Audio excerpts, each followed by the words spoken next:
Now, I have to warn you, what you're about to hear isn't normal. If you want to keep your sanity, scroll away now. Viewer discretion is advised. This isn't just hidden truth. It's about a silence that craves you. It's about things older than rules. Hollywood doesn't just sell dreams, it buries corpses. Behind the red carpets and those blinding flashes are whispers of masked rituals, clubs you'll never get into, and elite monsters that thrive in the pitch black.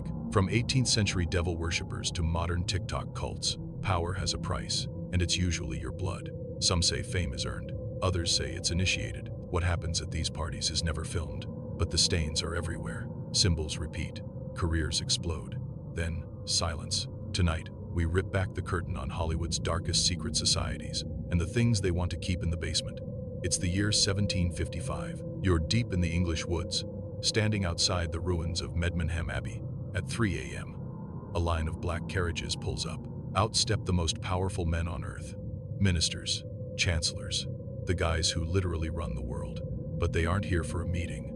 They're wearing monk robes. They're carrying torches. They're chanting fake Latin like a bunch of goth teenagers. They go down into hand-carved tunnels that still exist, by the way, and enter a room lit by 1,000 flickering candles. On a central altar sits a silver cup filled with wine, and beside it, a baboon dressed in a cardinal's outfit. The Grand Master raises his glass and screams, "Do what thou wilt." This isn't a movie. This was a typical Tuesday for the Hellfire Club. And if you think this stayed in the 1700s, you're blind. What's up, guys? Today, we're falling down the deepest rabbit hole in history. We're talking about the secret society that invented the elite party aesthetic.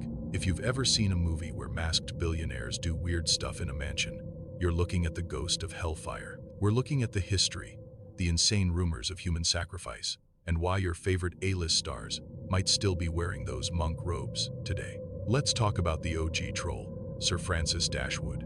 He was a high-ranking politician who was bored with the church and the law. So, he started a cult. It wasn't just a drinking club. It was a high-stakes nightmare. They held black masses, mocked religion, and engaged in massive orgies to network for power. Think of it as a 1700s VIP Coachella after-party, but with more blasphemy and zero phones to leak the footage. Now, this is where it gets dark. While history says they were just rich guys playing dress-up, the rumors were way worse. Grave robbing, pacts with the devil, disappearing guests.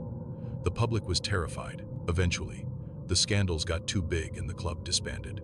But did it? Or did it just move to California? Fast forward to 1999. Stanley Kubrick releases Eyes Wide Shut. You know the scene. Tom Cruise sneaks into a masked ritual. The chanting, the robes, the anonymity. That is a direct, beat-for-beat copy of the Hellfire Club. Rumor says Kubrick was trying to show us something real.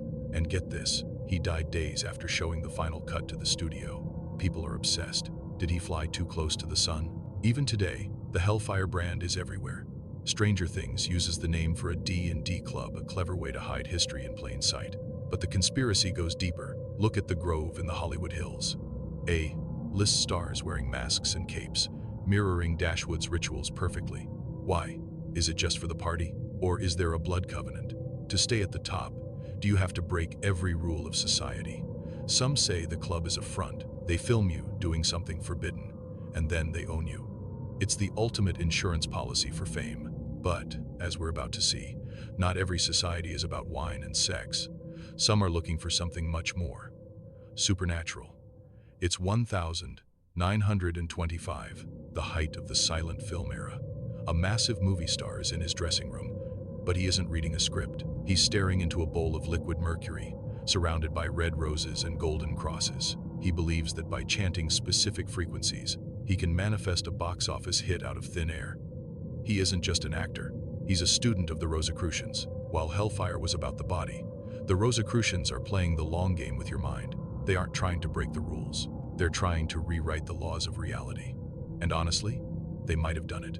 The Order of the Rose is the secret society that invented the mystical genius trope. We're looking at 400-year-old manuals, alchemy, and why your favorite movies are actually giant, multi-million-dollar sigils designed to reprogram your brain while you eat popcorn. Back in the 1600s, mysterious pamphlets appeared in Europe. They claimed a brotherhood of alchemists had found ancient wisdom to turn lead into gold and humans into gods. To them, turning lead into gold was a metaphor. It was about taking a clueless human and turning them into an elite god. When the film industry moved to LA in the 1900s, it wasn't just for the sun, it was for the vibes. Los Angeles became a magnet for occultists. Early stars were obsessed. They believed if they put certain symbols in films, triangles, roses, geometric patterns, they could bypass your logic and plant ideas directly into your subconscious. Think about it. Why do all films follow the same hero's journey? Is it good writing? Or is it a Rosicrucian ritual to make us evolve in a specific direction? Look at the rose motifs in The Red Shoes or Midsummer. Look at Jay-Z's 444 imagery. There is a symbolic language here that goes beyond looking cool. Experts argue Hollywood is a laboratory. The screen is the black mirror they use to see into our souls. The conspiracy? Some believe they want to control you through spiritual engineering. They use films like The Matrix or Inception to tell us the world isn't real. It sounds deep, but critics say it's gaslighting. If you believe reality is a dream, you won't notice who's holding the remote. They are the architects of the simulation, and it's not just movies. Look at the architecture of the Hollywood Hills, the hidden shrines. The influence is baked into the soil. They are hiding in the subtext of your favorite Disney movie. So next time you see a character staring into a mirror, ask yourself, is this art, or are they transmuting you? The Rosicrucians don't force you. They just wait for you to buy a ticket to your own initiation. But if you think alchemists are scary, wait until we get to the grave robbers. It's a moonless night on an Ivy League campus. 4 guys in black suits are crouching behind a tombstone. They aren't there for a funeral. They have shovels. They dig until they hit wood. They pry open a century-old casket and reach for a human skull. This isn't a Netflix teaser. This is a Tuesday for the Cadaver Society. And the guys holding those shovels? They are the future CEOs and directors who will decide what you watch for the next 40 years. We've talked about the party animals and the mind hackers, but now we go darker. The Cadaver Society is so secret people think it's a myth, but this group represents the ultimate dark academia nightmare. They are obsessed with human remains and have a terrifyingly high success rate in Hollywood. Founded in the 19th century, their whole vibe was morbidity. While other frats were drinking, these guys were focused on the macabre. Their symbol, a skull and crossbones. Their headquarters, a windowless tomb. To get in, you don't need a high GPA. You need the bone. Rumors say members must rob a grave to prove loyalty. Once you've committed a crime like that with a group, you're bonded for life. You can't snitch because they have the receipts. It's the ultimate blood in, blood out pact for the 1%. How does this link to Hollywood?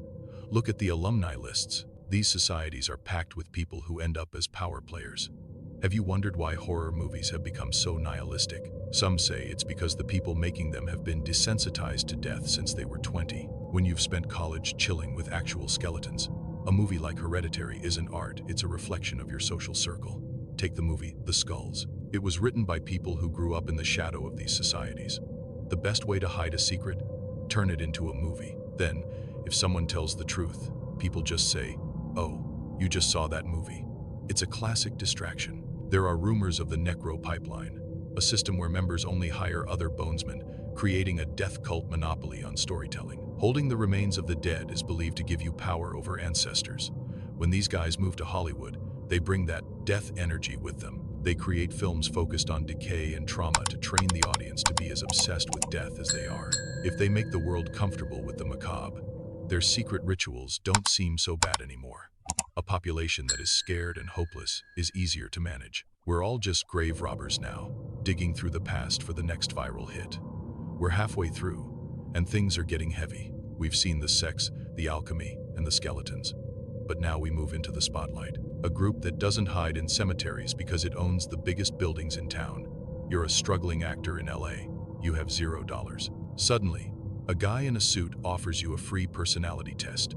You go into a shiny building and hold 2 metal cans. It's an e-meter. They ask you personal questions, your fears, your secrets, things you wouldn't tell your mom. You feel relief as you confess. But there's a camera. Those secrets aren't erased. They are filed away. And if you ever become a superstar, that file is how they make sure you never leave. Scientology isn't just a religion. It's a high-stakes celebrity prison. We're looking at how a sci-fi writer named L. Ron Hubbard built a billion-dollar empire, how they recruit Tom Cruise and John Travolta, and the theory that they run a private spy agency in the heart of LA. Hubbard realized that if you want to get rich, you don't write stories, you start a movement. The theology sounds like a blockbuster. An alien named Xenu blew people up with bombs 75 million years ago, and now their souls are stuck to us. We have to pay thousands of dollars to get rid of them. Wild, right? But in the 80 seconds, this was the ultimate biohack for elites. They have a celebrity center, a literal castle in Hollywood. They don't want stars for their money. They want them for their influence. If Tom Cruise says it changed his life, people listen. But the dark side is the disconnection policy. If you leave, or if your family criticizes the church, you are forced to cut them off. You lose your parents. You lose your career.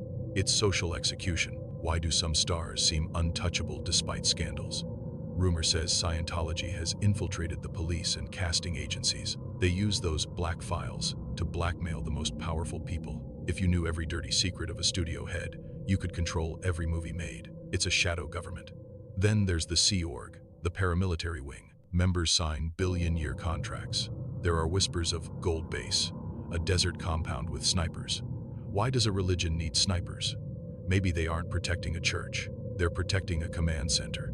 Notice how their promos look exactly like Tom Cruise movies.